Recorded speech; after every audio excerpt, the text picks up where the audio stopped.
Outside on the ship's deck, Riku notices that she can hear the people singing the song. As the group prepare for the fight of their lives, Tidus shows Yuna that he has her sphere, the one containing her last words. You don't need this anymore, right? Tidus then throws the sphere off the ship, knowing that Yuna will no longer need to sacrifice herself. The moment is cut short as Sin begins doing Sin stuff. Just a lot of destructive Sin stuff. That only serves to show how ridiculously strong Sin is. Like, really, the fact that there's even any human alive on Spira shows how much Sin is holding back. You see that? That's the freaking moon. After Sin is done flexing on the group, Tidus wakes up to see Sin right in front of them, although he's actually not that close. He just looks close because of how huge he is. Now finally, the fight against Sin begins. This is 4 boss fights in a row, and honestly none are all that bad. It's similar to the fight with Evray. You can pull back from Sin or closer to Sin, which will change the attacks you and it can use. But really, you're just fighting his fin. Once this fight is over, Sid fires on it with some kind of electric cannon, blowing its fin clear off. Then the next boss fight starts, which is a copy of the last boss fight but against the other fin. And the same thing happens. They defeat it and Sid blows it off with the ship's cannon. Unfortunately, after this, the cannon breaks, because of course it does. So Sid orders everyone back inside for another plan, but Tidus knows that they can't quit while they're ahead, so he and the rest of the group decide that it's time to take Sid on straight on, by jumping on him, which starts yet another boss fight with a Sin spawn, attached to Sin. Ugh. This is the same Sin spawn we found in Kilika, except now it has one of Sin's core behind it, which attacks every now and then. Again, it's really not all that bad. After this fight, Sin is weakened to the point that it starts falling down as the airship follows next to it. Sin ends up crashing on Bevel, and the group lose sight of it in all the smoke. The group head back inside to regroup, and Brother is left speechless by what he's seeing. Sin is actually being bested. However, Tidus and Waka know it's not over, so Sid goes off to try to fix the main gun before Sin gets back up. As he walks away, he walks right by Yuna without even acknowledging her. After this, Tidus finds Yuna alone on the ship's deck, wondering if Jecht is in pain. She then mentions how the way that the Bahamut Faith asks her to summon them bothered her. I mean, they've been helping her all throughout this journey. Why would the Faith ask her specifically to summon them during their final fight with Yu Yevon? Well, now she comes to a realization. Wait. Sin is reborn when Yu Yevon merges with an Aeon. Isn't that right? If I summon an Aeon, Yu Yevon will join with it. But at first, it'll be small, won't it? Yeah. Then we might be able to beat it without the final summoning. I don't know. What if Yu Yevon jumps again? Then we'll take it down again. We'll fight him until there's no place left to run. Now it makes sense. The Faith were asking her to defeat them one by one so that Yu Yevon has nowhere else to go. I know. Hey, the Faith, they're tired of this whole thing too. Let's let them rest. Yuna starts to wonder what it is that Bahamut Faith meant when he said that the dream will disappear when they defeat Yu Yevon. Not just that, but what exactly is it that Yu Yevon is summoning from within Sin? Yuna is starting to put things together. Things are becoming more and more clear to Yuna, but she's not quite sure yet, so she simply asks Tidus. You won't go away, will you? You guys! However, before Tidus can answer, Riku cuts in through the speakers. Sin now patiently awaits the group perched on top of the Bevel temple, like some kind of bird. Unfortunately, it turns out Sid wasn't able to fix the main gun, so they can't give them any cover fire. Tidus, in a quiet moment, takes a look at all his friends as he realizes that they're nearing the end of their journey, and if all goes right, he will cease to exist. Take us up, flush to the mouth! No mistakes, or I'm gonna tear out that mop you call hair! Trust me take you there. No problem, yeah? The group all head out onto the ship's deck, where Sin spots them and flies up to confront them. Here we go! Yeah! I'm coming for you, Dad. This whole fight is pretty much just a speed battle. The goal is to deal as much damage to Sin as possible, as it slowly pulls the ship towards them. Once it gets close enough, it will start to charge its overdrive, and if it does that, game over. The group continued to lay on as much damage as possible on Sin until finally, he just forms a hole with himself for some reason. Okay. Seeing this opportunity, Sid flies to the ship straight in without any brakes, and now they're inside the unholy armor. Inside, the group find almost a dreamlike world filled with fireflies and an endless sky, with clouds and everything, but things get dark when suddenly...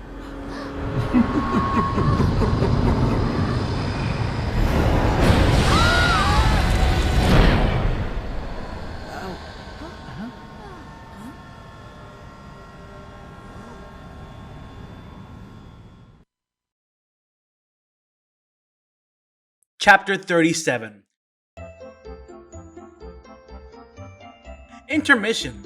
So, with Sin chilling out with his guts out, the group decide to back right out of Sin and indulge in some side activities. That's right, it's side mission time. The first thing our team does is go Aeon hunting. Remember Yojimbo? Well, he was an optional Aeon. Well, there's 2 more. Well, technically 4, but you'll see. The next optional Aeon is Anima. Yes, Anima, Seymour's Aeon. It's in the Botched Temple where Tidus first landed when he appeared in Spira. For first, they'll have to beat the big punchy fish that attacked them the first time. After that, they find the Botched Temple Faith and talk to Seymour's mom Ghost, who gives them Anima. Then after this, they find Benjamin in the Ramian Temple and defeat her 5 times. Again, Velfor, Ifrit, Ixion, Shiva, and Bahamut. As a reward, she gives them the Flower Scepter. Then they have to go to the Monster Arena I mentioned in part 2 of this series and become a Pokemon trainer in Mount Gagazet, so the man at the Monster Arena will give them the Blossom Crown. Now finally, with these 2 objects, they can open the Chamber of the Faith in Ramium Temple to receive the Magus Sisters. Yes, it's 3 Aeons in 1. Okay, so the group is done Aeon hunting. What's next? Oh, now they have to become Indiana Jones and go on the hunt for the mythical celestial weapons. How do they do that? Well, the first thing they have to do is return to the Ramium Temple and participate, win, a chocobo race to be given a mirror, a cloudy one. Then they have to reunite a family of idiots in order to find a mystical crystal ball of celestiality that will turn the cloudy mirror into a celestial mirror. Then they have to go hunt for these weapons themselves. For Tidus, they must become a professional chocobo racer and beat the laws of time and space by beating a race in 0.0 seconds. This will give them the Sun Sigil, and by distracting your biggest fan, the Calibug Sword. For Yuna, they have to become a Pokemon trainer in the Calm Lands, so the guy in the Monster Arena will give them the Nirvana Staff. Then they have to go to the Elite 8 and beat Benjamin 8 times, or well, 3 more times since they already did the first 5 battles. Now they must beat her Yojimbo, Anima, and Magus Sisters, which will give her the Moon Sigil. For Auron, they will have to find a piece of crap sword and offer it to Lord Mayhem himself so he will grant them the Mass Immune Sword. Then they have to become the ultimate Pokemon Master by catching 1 of each fiend from 10 different areas for the battle arena, and then they will be gifted the Mars Sigil. For Waka, they must build the ultimate Blitzball team, or be me and just use the starter team and trade them up, and play Blitzball over and over and over and over again until they finally receive the Jupiter Sigil and World Champion Ball. Yes, the same ball the High Summoner O'Holland used. For Lulu, they have to find a chest sunken in the Botched Temple to find the Onion Knight doll. Oh, that was easy. Too bad that for her sigil, they now have to dodge 200 fucking lightning bolts in a row in the Thunder Plains. 200 in a row.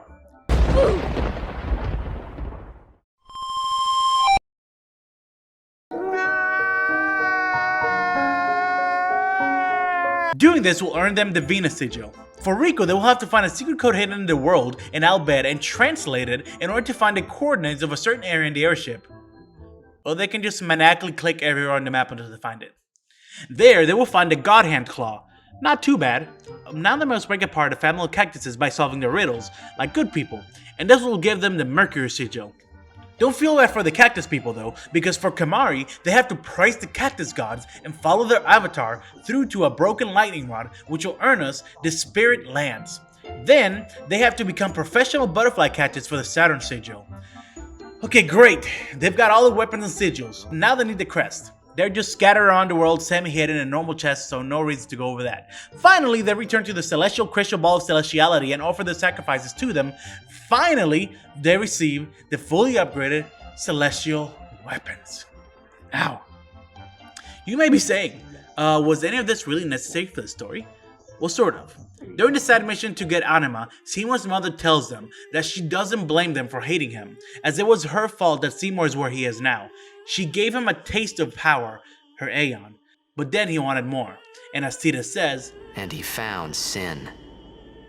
Also, the side mission for Yuna's Sigil closes off Benjamin's story as, before their fights, Benjamin reveals to them that she is an unsent, and after she believes she has done all she can to help train Yuna by fighting all her Aeons, she lets Yuna send her.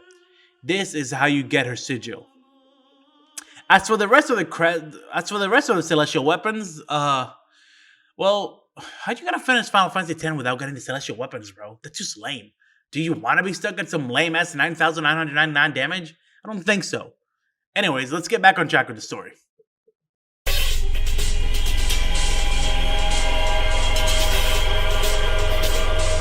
Chapter 38, The Belly of the Beast. The group finally start making their way through this watery maze of a road inside of Sin. Not much happens here. This is when they reach a strange out-of-place staircase. On top of this staircase they find...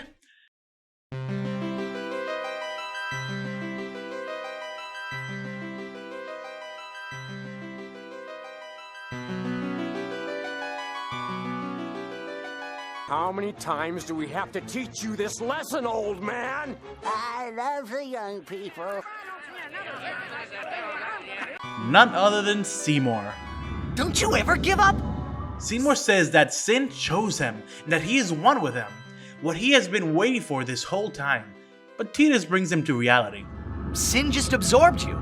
No long speeches this time. Seymour says that now that Yunalesca is gone and he is immortal, he has all the time in the world to learn how to control Sin from the inside, and as he says this, he begins to change shape. This is Seymour's final form, Seymour Omnis. This is really kind of a cakewalk. Aside from his first battle, this is probably his easiest form.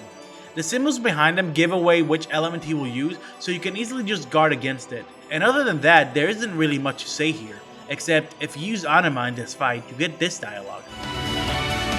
You would oppose me as well? So be it. Other than that, just enjoy an easy boss fight and this fucking rocking music that goes with it.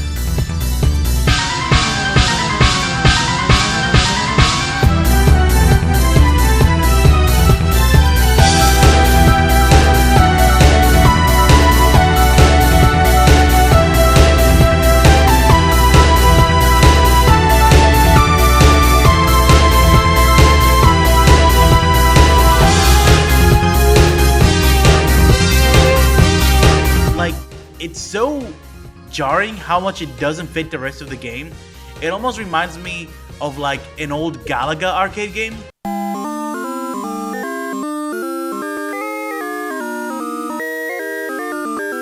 But I love it. Anyways, eventually the team managed to defeat him one last time, and finally they do the smart thing and immediately send him as soon as he's down. Now, Yuna, send him! Right! At last, we are freed from this blue antenna hair freak. Prevail.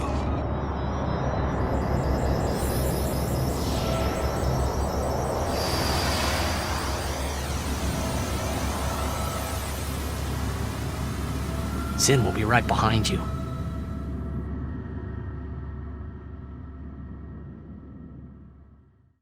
After this, the group delved into the depths of Sin. It's one big maze of moving walls and floors, and the enemies here are tough. Even with the celestial weapons, they are seriously like mini boss fights. But other than that, there isn't much to say. Eventually they reach an area where some giant thing lands in front of them, and after Titus touches it, they're transported to... I don't know, man. Somewhere resembling the Makalani Woods combined with Xanarkand? This area is kind of pointless, so let's just continue to the reason we're here. Eventually, Titus passes out, and when he wakes up, they're all standing in a weird dreamscape version of Xanarkand, where Jecht awaits them. With a determined look on his face, Titus walks up to Jecht, along with Oren behind him. After a moment of silence, Jecht breaks the ice by saying,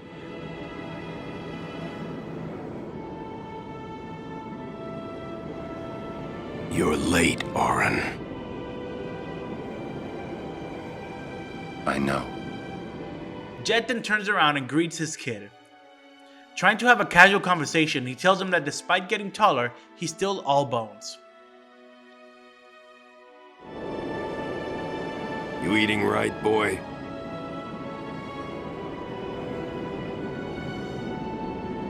You've really grown.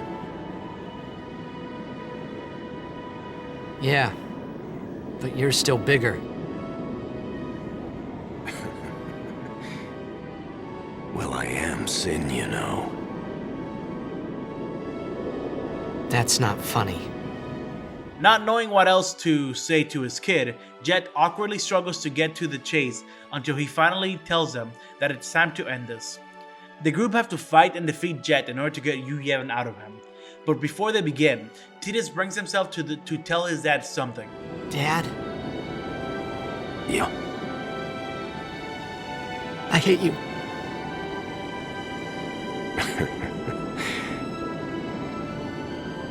I know. I'm not entirely sure, but I feel like this is just what he said to guard his own heart when he actually felt like telling his dad that he loved him. Maybe he doesn't want to let himself say those words since Jecht has disappointed him so much. Or maybe he's just too stubborn to outright say it. Either way, Jecht seems to take it with a smile. At this point, Jecht has almost lost himself entirely. He can barely hear the hymn, and soon he will completely become Sin. For this, he tells him that it's time to get this over with, and Jecht reminds Titus that once the process starts, he won't be himself anymore, and he won't be able to control himself. He will not be able to go easy on him. Let's dissect this for a moment. Titus hasn't seen his dad for 10 years. The whole time, he's been resenting him. However, in this trip through Spira, he has come to understand his father on a deeper level, and even understand himself on a deeper level. Through his conversations with Yuna in the Farplane, he came to understand that what he really hated about Jecht was that his mother ignored him when Jecht was around. He also came to understand that Jecht did love Titus, despite his weird way of showing it.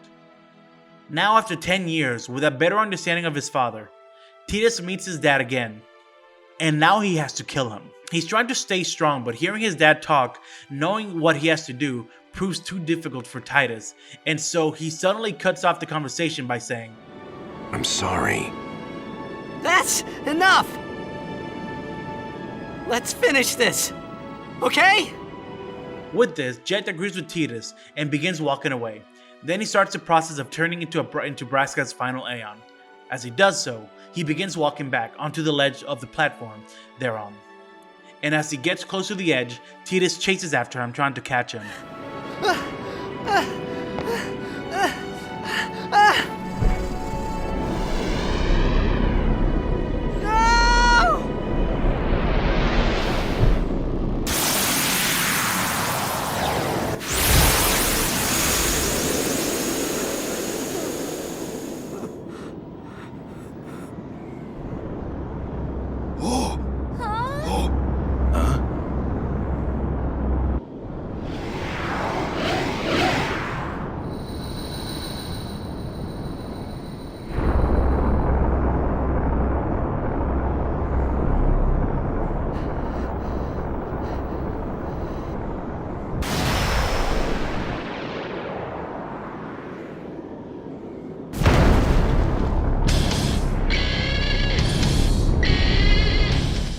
This is Braska's final Aeon. The Aeon that Braska used to defeat Sin. And now, Titus and the rest are going to defeat him. The fight can be pretty tough, but in my opinion, nothing is that bad after Yunalesca. However, he does have a pretty devastating overdrive and 2 pagodas that will aid him through the fight. Eventually, he will pull out a sword out of his chest and use stronger attacks. Tidus can be used to talk to him and lower his overdrive gauge, so it seems that despite what he said, Jecht is still in there somewhere. Eventually, what's supposed to be a long fight, but probably isn't because most people are probably overpowered by this point from doing side missions, the group defeats Jecht.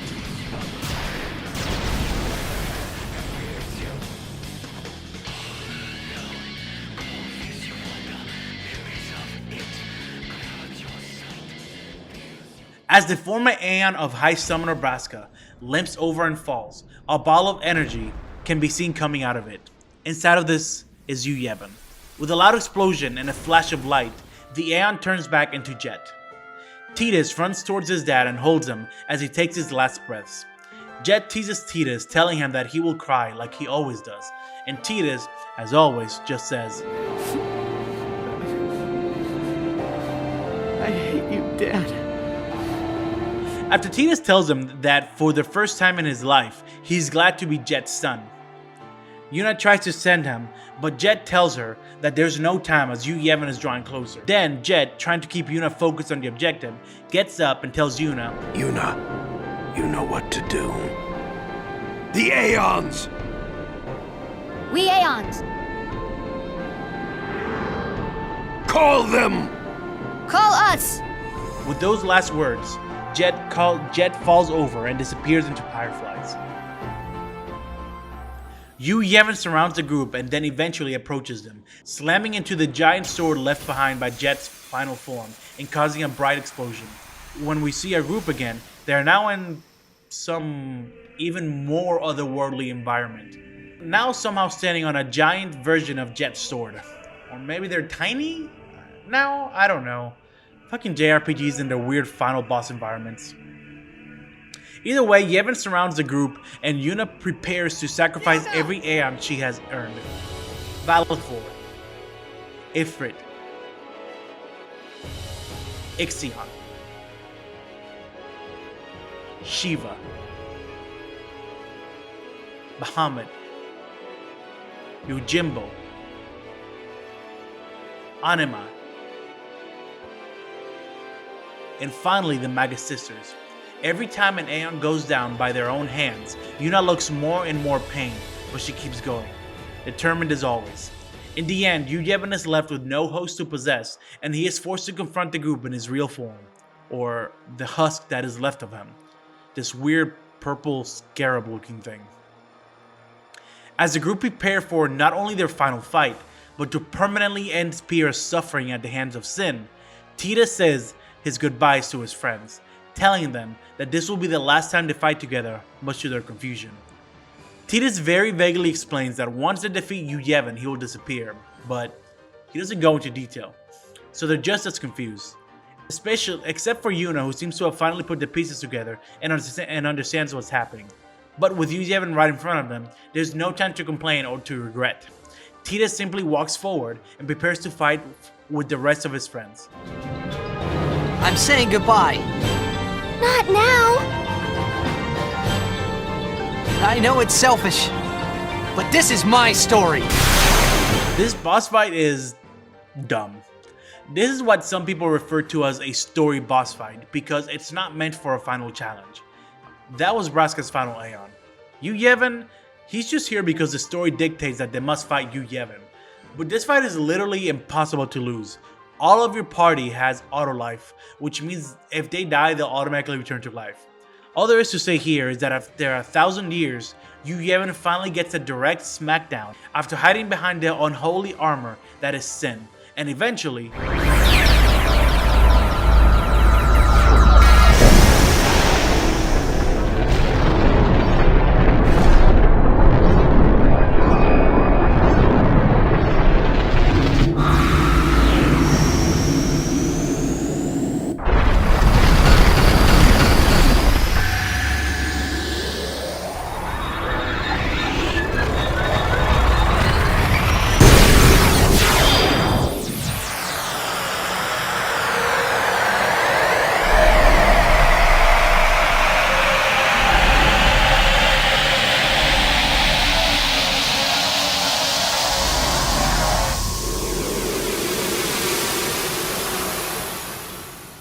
the group defeat him.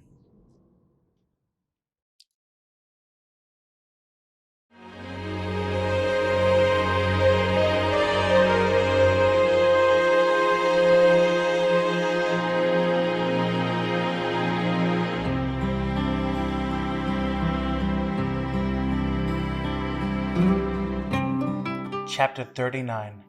The Dream Ends.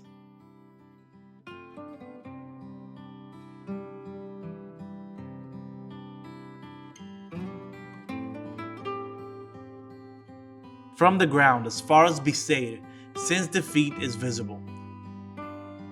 We see as people all over Spira gasp in awe at the bright light in the sky as Sin begins to disintegrate from the inside out. Everyone in Spira starts cheering. In Besaid Island, we see Luzu or Gata, depending on who survived, along with Elma and Lucille and even Machen. Inside the temples of Spira, we see the statues of the Faith lose their color as the Faith finally are allowed to rest. Inside Sin, we see Yuna performing a sending. However, she quickly stops when she notices Auron is dissipating as well. But Auron, noticing this, asks her not to stop and that it's alright.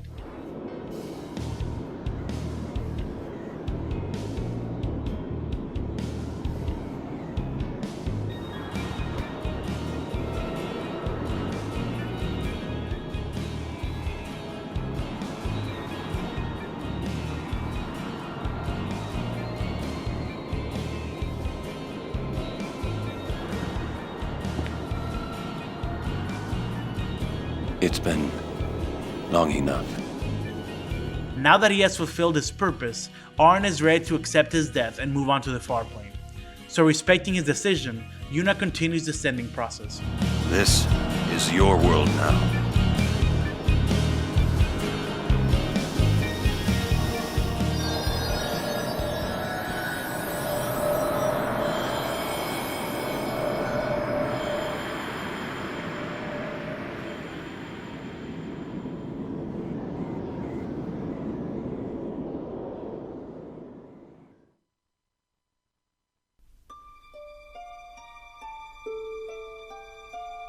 Eventually, the group is picked up by the airship, and on the deck, Yuna performs her final sending. She's going to send Sin itself along with all the Aeons.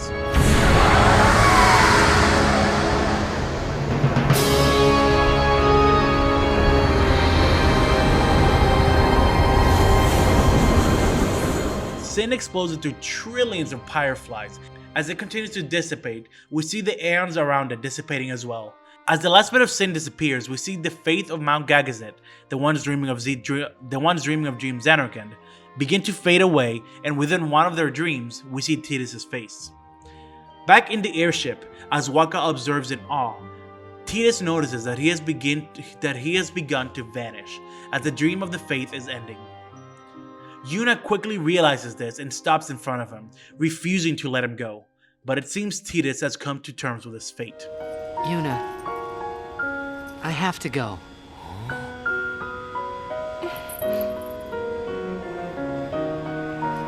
I'm sorry I couldn't show you Xanarkand.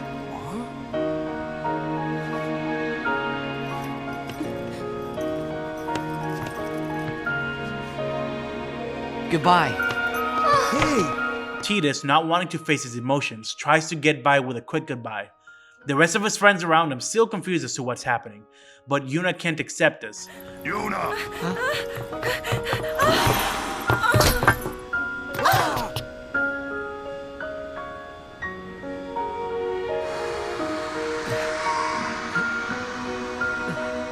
As Yuna picks herself up, we can actually hear Tidus holding back his tears. As strong as he's trying to seem, he doesn't want to go. But there's no way around it.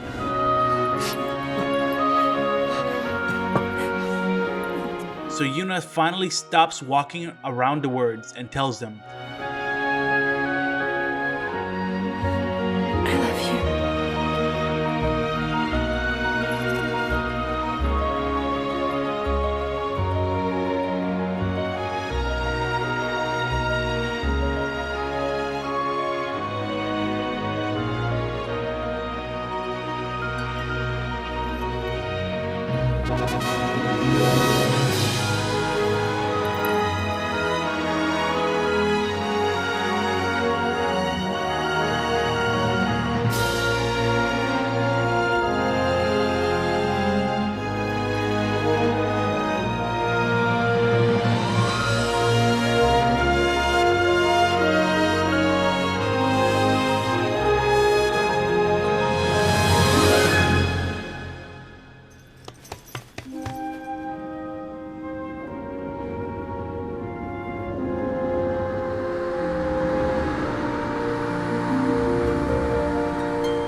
Okay, I wanted to let that part play out on its own because I love it, and I didn't want to deprive the video of the perfect combination of feels and beautiful music.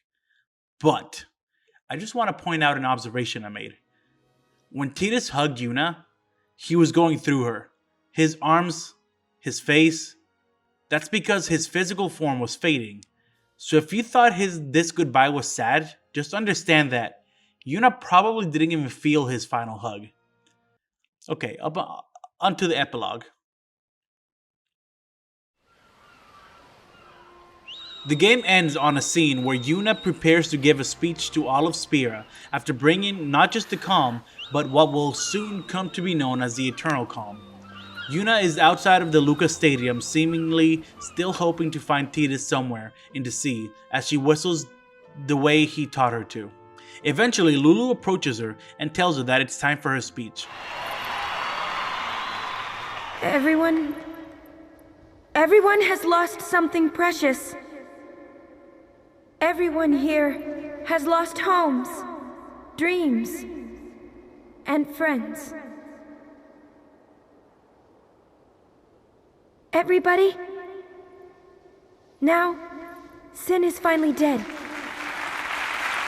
Now, Spira is ours again. Working together. Now we can make new homes for ourselves. And new dreams. Although I know the journey will be hard, we have lots of time. Together, we will rebuild Spira.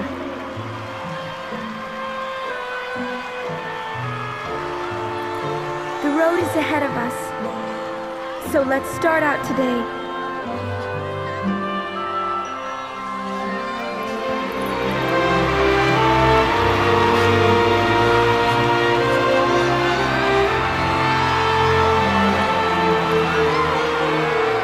Just one more thing. The people and the friends that we have lost. No dreams that are faded.